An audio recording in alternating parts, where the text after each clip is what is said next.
Vous vous posez des questions sur le vintage. On est nombreux. Choix, prix, références, modèles. C'est un monde passionnant, celui de la diversité et des rencontres fortuites. Je vous ai préparé une sélection de 5 vintage de 500 à près de 20 000 euros, découvertes grâce aux avis partagés sur www.dalijuice.com. À la fin de ce voyage dans le temps, vous et moi aurons la possibilité de voter pour notre vintage préféré. Mugo nous raconte sa Breitling Navitimer. Léon Breitling a fondé la marque en 1884 à Saint-Imier en Suisse. À ses débuts, Breitling se concentrait sur la production de montres de poche les plus précises. En 1915, son fils Gaston développe le premier chronographe avec un poussoir indépendant à 2 heures, permettant un contrôle facile des fonctions de chronométrage.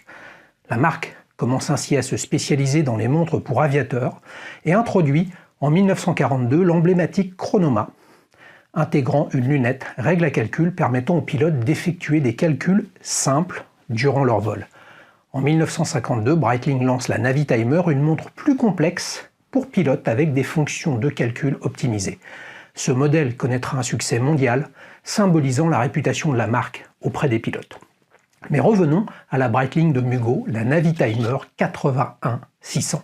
Cette Navitimer a un charme de dingue. Ce modèle vintage en or et acier était le modèle que portait Serge Gainsbourg, sur laquelle il avait remplacé à l'époque un bracelet cuir par un bracelet en acier racing avec des trous à cause de ses problèmes de transpiration. Son boîtier contenu de 41 mm est plus portable pour les petits poignets que les modèles actuels en 43. Le cadran pendant inversé, l'ancien logo Breitling avec les ailes, cette association acier et or en font une icône horlogère pour les collectionneurs. Et oui, le vintage n'est pas qu'une montre ancienne. C'est aussi l'histoire des personnes illustres qui l'ont portée. Et Dieu sait que cette Navitimer a été vue et revue au poignet de Serge Gainsbourg, qui a marqué à jamais la chanson française, comme la Navitimer a marqué l'histoire horlogère. Il lui donne une note moyenne de 4,4 sur 5, juste ici, et il a choisi, pour résumer, sa Breitling, les adjectifs chic, mythique et fascinante. Cette Breitling Navitimer 81-600 est selon toute vraisemblance équipée du calibre Lemania 1873 qui équipait les célèbres Speedmaster à partir de 1968, Lemania ayant fusionné avec Omega et Tissot en 1932. Un grand merci Hugo pour ta participation avec ta Breitling Navitimer qui nous donne l'eau à la bouche. D'autres montres de sa collection sont à découvrir sur son profil Dailyshoes et notamment une surprenante Glycine Hermann. On s'enthousiasme de la discrétion de l'Universal Genève White Shadow racontée par Sepsi. Fondée en 1884 par Numa Émile Descombes et Ulysse Georges Perret, Universal, à cette époque, s'est rapidement spécialisé dans la production de chronographes. Peu après la Première Guerre mondiale, les ateliers sont transférés à Genève et la société est renommée Universal Genève en 1937. Durant cette époque, Universal Genève a présenté plusieurs modèles de chronographes emblématiques tels que les Compur, Compax ou Tricompax qui illustrera la performance de la marque dans les chronographes complexes à plusieurs sous-cadrans. Compax et Tricompax devenant même, avec le temps, des termes génériques pour préciser la position des sous-cadrans dans le cadran principal.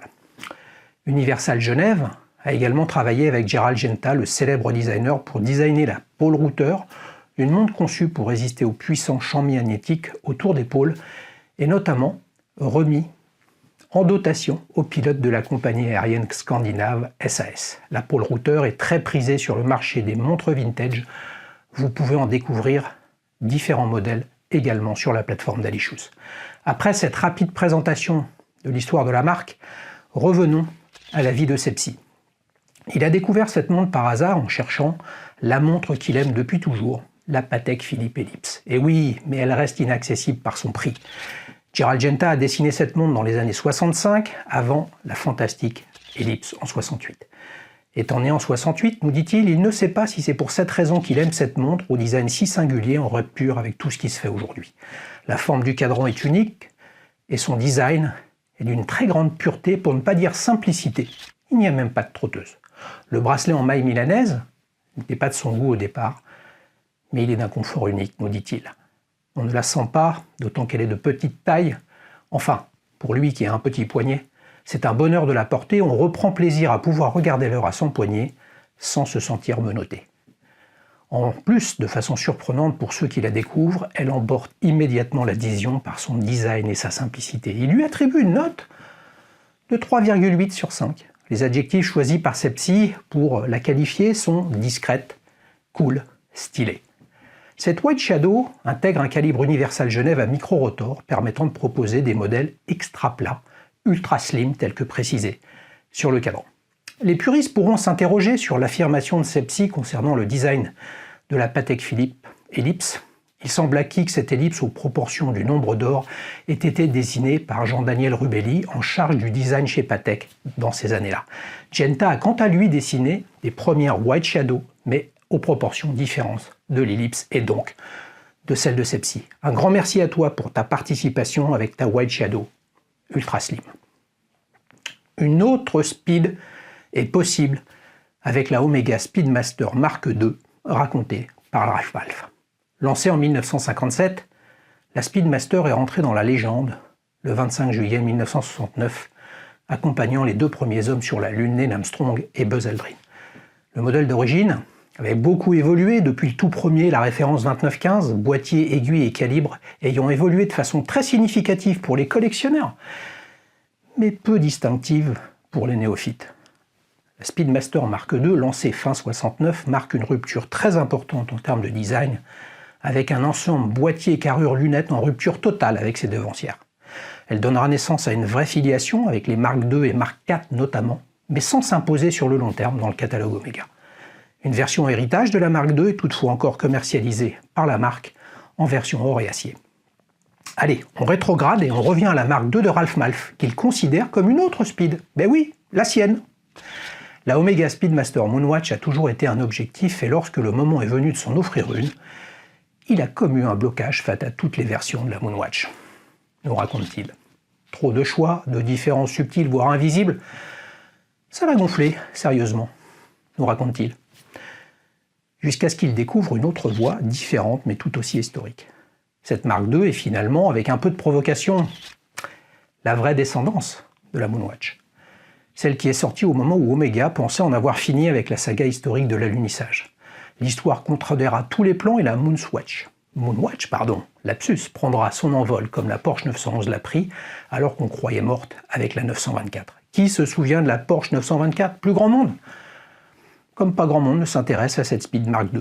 Il reconnaît que la chaîne d'Alicious est aussi pour quelque chose, et notamment Pei, qui était venu présenter cette même Speed avec le cadran Racing.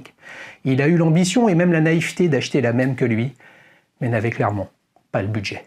Et le contenu. Merci de m'avoir lu. Mais c'est nous qui te remercions, Ralph Malph. Merci d'être abonné à la chaîne, d'avoir partagé tes émotions sur Dalicious. Ralph Malph a choisi pas moins de 7 adjectifs pour synthétiser sa montre. J'en retiendrai 3. Futuriste, baroque et confidentiel. Elle est équipée du calibre Omega 861, le même que celui de ma Speedmaster 145-022 de 1970. Un grand merci à Ralph Malph qui doit sans doute vivre des jours heureux avec sa Omega Speedmaster Mark II. Qui connaît la marque Telda? On la découvre avec un chronographe raconté par le champion.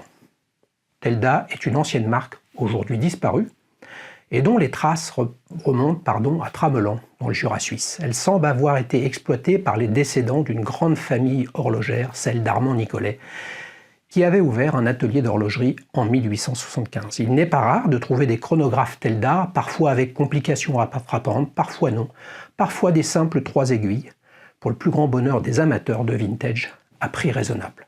Le champion nous décrit le chrono vintage par excellence. Il a acheté cette montre neuve car issue d'un stock invendu. Une fois les huiles remplacées par l'horloger, elle tourne magnifiquement bien 70 ans après sa fabrication. C'est un fait tout simplement incroyable d'avoir une montre aussi bien conservée après tant d'années.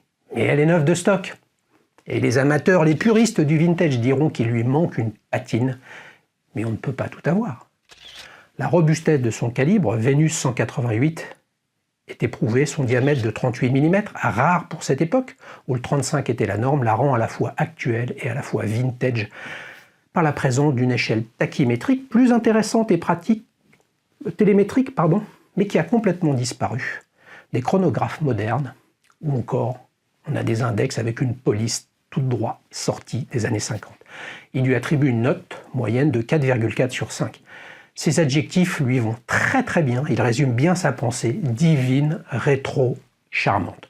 Comme le raconte le champion, cette Delta est équipée du calibre Vénus 188, Vénus ayant été pendant 40 ans l'un des principaux fabricants de chronographes jusqu'en 1966, date de son rachat par son concurrent Valjoux, qui développera ses futurs calibres sur des bases Vénus, et notamment le célèbre Valjoux 7750, qui équipe encore de très nombreuses marques. Un grand merci à Le Champion pour nous avoir fait découvrir la marque Telda.